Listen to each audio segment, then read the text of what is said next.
We cap off October's look at 5 horror and Halloween classics with the Disney horror adaptation of Ray Bradbury's Something Wicked This Way Comes. When a mysterious traveling carnival practically materializes in a small American town, 2 young boys become entangled in a supernatural clash that threatens to destroy everyone they know through the seduction of wish fulfillment with a heavy price. By the pricking of my thumbs, something Disney this way comes. No, this isn't Disney's Macbeth, but boy does it get dark. Dripping with atmosphere and a sense of trepidation and foreboding, Something Wicked This Way Comes emulates the fall feel of October perfectly. Dealing with mature themes of regret, fatherhood, and death, Ray Bradbury's Tail weaves a harrowing nightshade on the pixie dust that normally defines films from the Mouse House. And somehow or another leaves you feeling like you should be all singing, and the cat's in the cradle and the silver spoon. No, you didn't get it. Oh, okay, well, we'll talk about music later. Well, we'll definitely be talking about music later, because when it comes to the music of this film, boy, is there a hell of a story to weave. But up until now, we have talked about a number of, and I still think it's an oxymoron, but we have talked about a number of Disney horror films. But Something Wicked This Way Comes is, up to this point on the show, my favorite in this particular Disney genre. So first of all, it being Disney and this movie being what it is, I struggle to find who the target audience is as I watch it. It's something I feel like could kind of fall in that sort of Goosebumps kind of Babysitters Club kind of demographic era for those who are, of the particular age to know what those things are. But it's a little bit more intense. Yeah, it has its moments where I'm like, meh, but it's very subtle. The lift is there, and I did enjoy the most the way the movie built itself, and it beat the ever-loving Christ out of Watcher in the Woods, which is ironic because I think a lot of people want you to believe that Mr. Dark is the devil. Dun, dun, dun. Anyway. Well, on acting alone, it beats The Watcher in the Woods. But this has a terrific cast. We have Oscar winners here. We have Jason Robards. We have Jonathan Pryce. I love Jonathan Pryce. And I guess moviegoers nowadays might be more familiar with his more popcorn mainstream films, such as playing the villain in Tomorrow Never Dies or Elizabeth Swann's father in the Pirates of the Caribbean films. If you're going to be, excellent drop. I like him in that role too. It's one of his more lighthearted appearances. But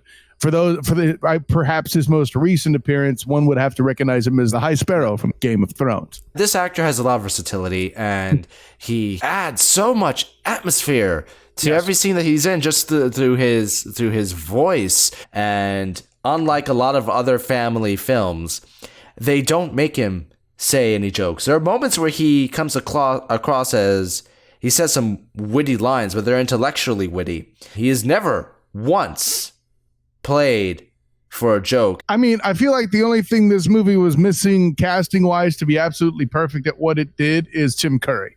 But I digress. You got Pam Grier. You do have Pam and Diane Ladd. Although she doesn't do much, but I gotta give it to Ray Bradbury. I love the names in this film. Mr. Doc, Jim Nightshade. What a freaking awesome name. I thought that was kind of over. It's awesome. It's awesome. How can you hate on the harrowing Holloway?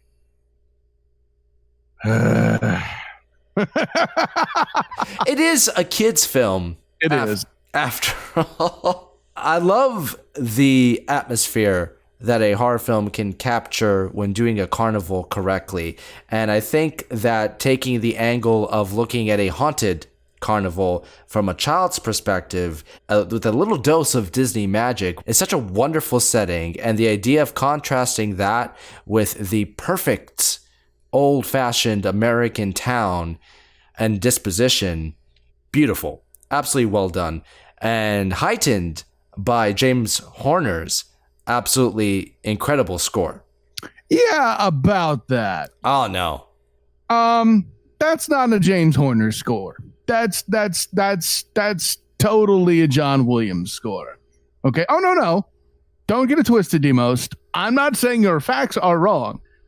But let's just say it felt there was an awful lot of moments borrowed. There were very Star Warsian elements in there. How many times did I hear "Bum, bum, bum, bum, bum, bum" as a chord line in there?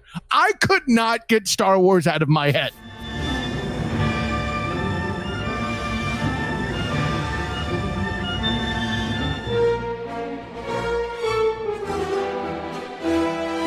Okay, I get it. There's a dark force, almost imperial in nature. Cool.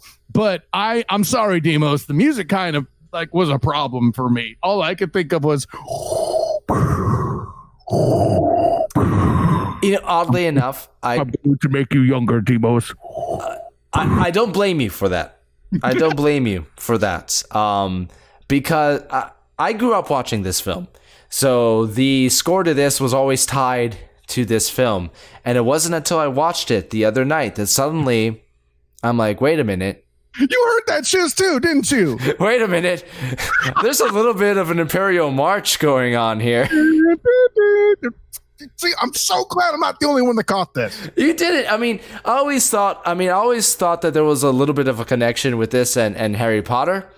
That maybe Harry Potter caught some cues from this, but if you looked upon it from your Star Wars connection, it kind of comes full circle to John Williams.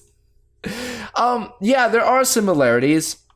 But I think what distinguishes it is the almost Johnny Cash-esque train riff going on in that I think just makes it its own thing in a way. It helps distinguish it enough for me.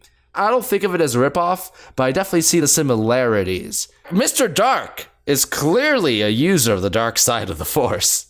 If I were to cite one reason, and one reason alone, to watch this film, irregardless of whether or not we call this required viewing or whatever, that library scene between Jason Robards and Jonathan Pryce is masterfully intense. Great showcase for both actors.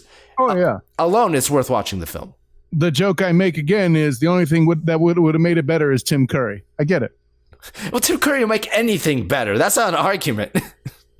Okay. Listen. So here's what you just did. Hey, listen. You know what? I had this burger with, bacon on it, and it was fantastic. Well, you know what was missing? Cheese. Well, cheese is good on everything. That's right.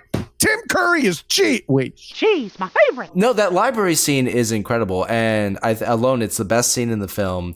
The pained expression on Jason Robards' face as he's ripping the pages out of the book, and it just keeps building. I've never seen somebody count between 30 and 50 more intensely in my whole damn life. Yeah, because like randomly he starts at 30. I'm like, first of all, what made you do is, holy Christ, that dad is old. Of course, then I realized I have a baby who's 4 months old, and I'm currently 40. Thanks a lot, movie. But and I like, and this is what I'm getting to with the subtlety out of it. He's just walking around. The table's set, and he's just walking around, interjecting while counting, like you said, from 30 to 50 and tearing pages out. And there's just the right amount of special effect, just kind of sprinkled in to just make it 100%. And that scene is, the apex of what the movie was. And to be honest, it does kind of go downhill from that point, but the subtlety and the build to what we eventually got, this scene is kind of the apex of how good it got. Like, that was the high point of the film. It's a high point of the film, the low moment for the character to instigate him fighting back. Of course, the climax it would have been disappointing if it wasn't at the carnival. It had to be at the carnival. Logically, it had to involve the mirror maze because of all the mystery that's building up around it. The table has been set, right? Yeah, like I've always said when it comes to horror films, setups and payoffs. The keys to horror, atmosphere and geography. Even like an early moment when you see the kids running and they run across a grate and you hear the sound effect and the camera keeps a low angle focus from that grate.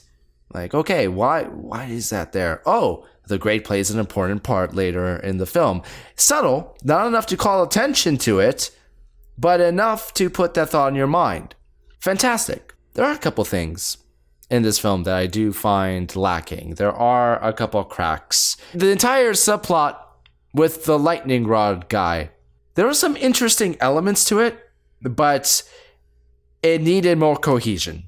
Especially during the interrogation where he's in an electric chair, he's still talking while being electrocuted, and then at one point somehow he's able to escape and impale a woman with a lightning rod.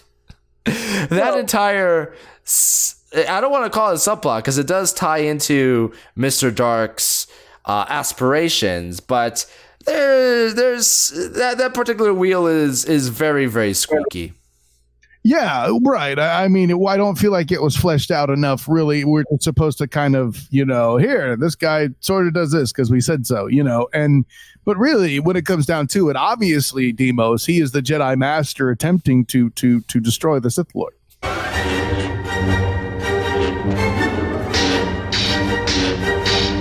And finally, we end in a mirror maze, which should have been a lot more awesome than it was. A spoiler alert for the book. The book ends with a greater focus on mirth and laughter as the sole tool to defeat Mr. Dark. At the end, the father actually hugs Mr. Dark to death.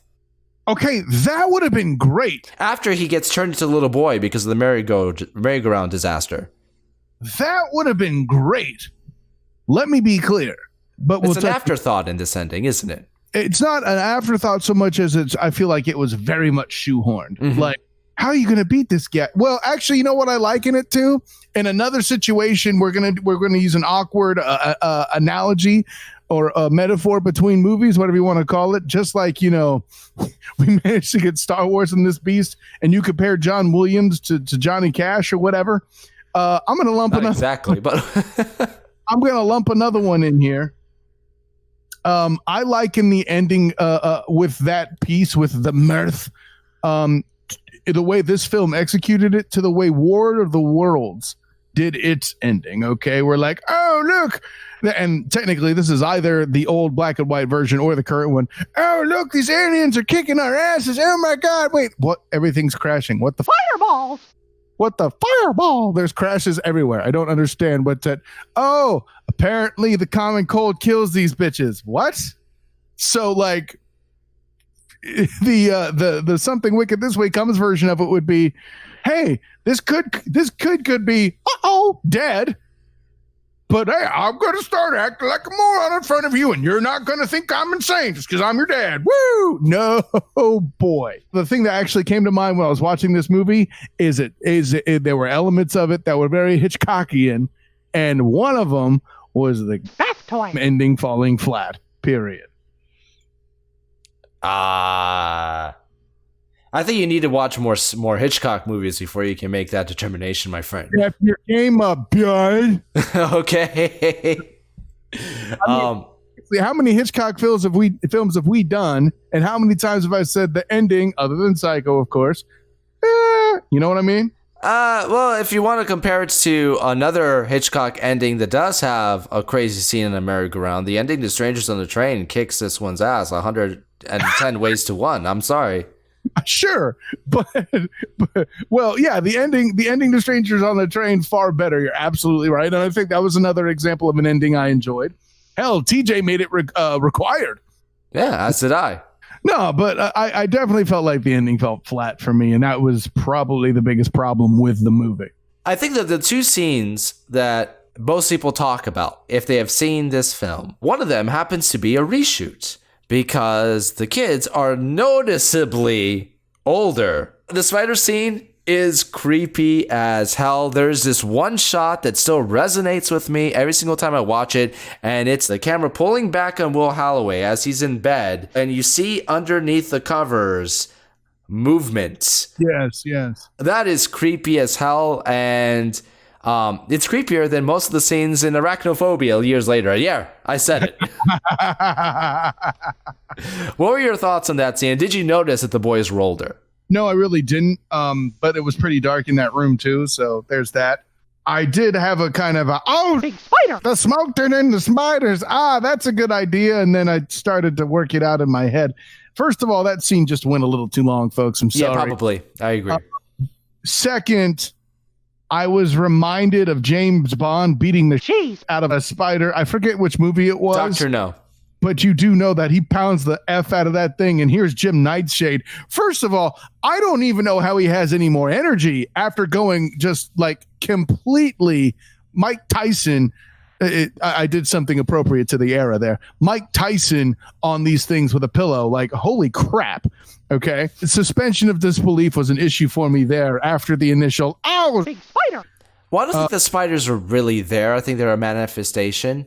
Okay, and if that's the case... Because they all just disappear. You don't see their corpses afterwards. True, but I thought that was kind of the... Well, then why is she chasing him if she's going to demanifest? You see where it starts to fall? That scene, as creepy as it is, creates a huge plot hole. Because why is Mr. Dark in the town square with his entire entourage looking for the kids if they now know where they live? When I was a kid, growing up, especially with a lot of the films that Disney made between the 50s and 80s, a lot of them did have a creepiness value to them, which I always really enjoyed, whether it's Darby O'Gill and the Little People, Escape to Witch Mountain.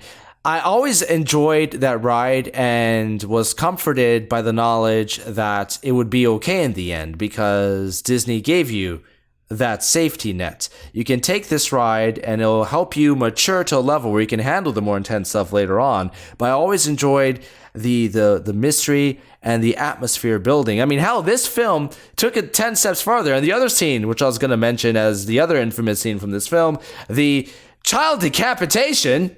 Look at that. How many Disney films feature child decapitation? I'll leave it at that. I really enjoyed the fact that this film, I felt like almost respected me enough to take me on this journey.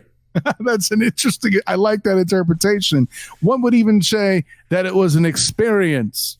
You know, what I really liked was the reveal of the behemoth guy turned kid reveal at Mrs. Foley's house. I think popping up was awesome. This film captures all shades of natural hair coloring between Jim Nightshade, Will Holloway, which, by the way, with a bit of trivia, their real hair colors are switched in real life. They actually both have their hair dyed. No kidding.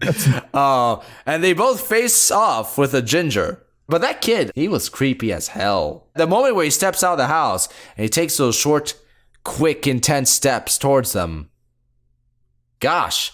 I mean, I'm like, what? I tower over this kid. I'm probably like 4 feet taller than this kid. And I'd be kind of shaking a little bit if I saw the little demon child walking towards me.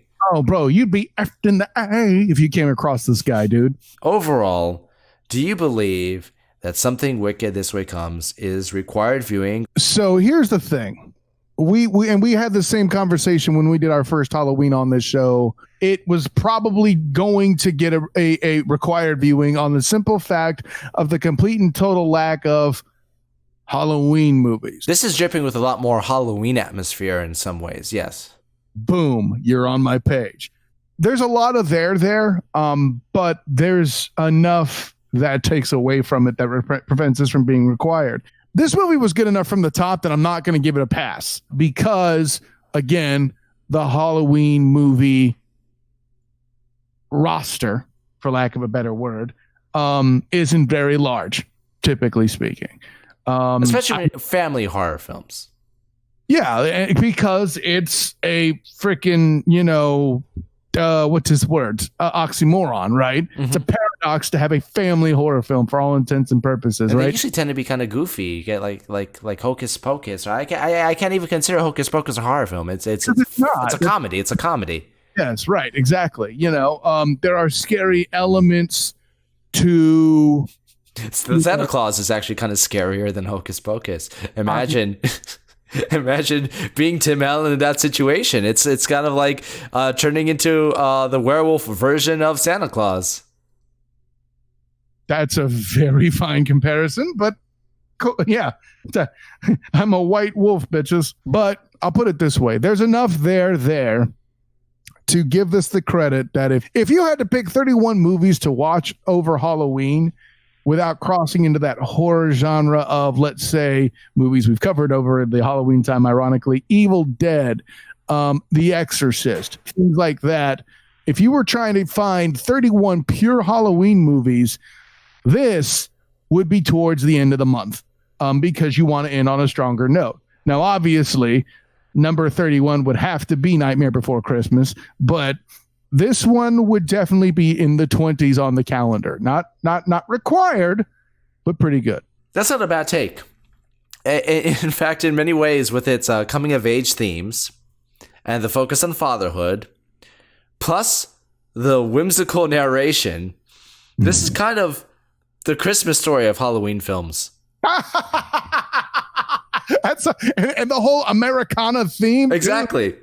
I would have, if you had told me that beforehand, I'd have given you a look and I'd have finished watching this movie. I get it. The protagonist is even a little blonde kid with glasses, for Christ's sake. Exactly. I mean, Santa Claus kicks him in the face. This kid is going up against Jonathan Pryce. I mean, come on. Wait a minute. How epic a lightsaber duel. Mr. Dark versus Santa Claus. Hell yes.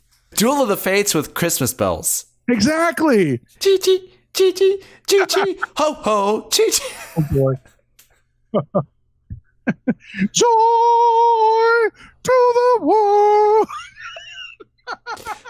It practically writes itself. I definitely recommend this film. And I think it is amplified specifically by the terrific performances by Jason Robards, Jonathan Pryce. I've already stated that the library scene alone in its entirety. Hell, when they start quoting Shakespeare to each other, I'm hooked. These are terrific actors, and they're not hamming it up. They're not playing it like they're playing a children's film.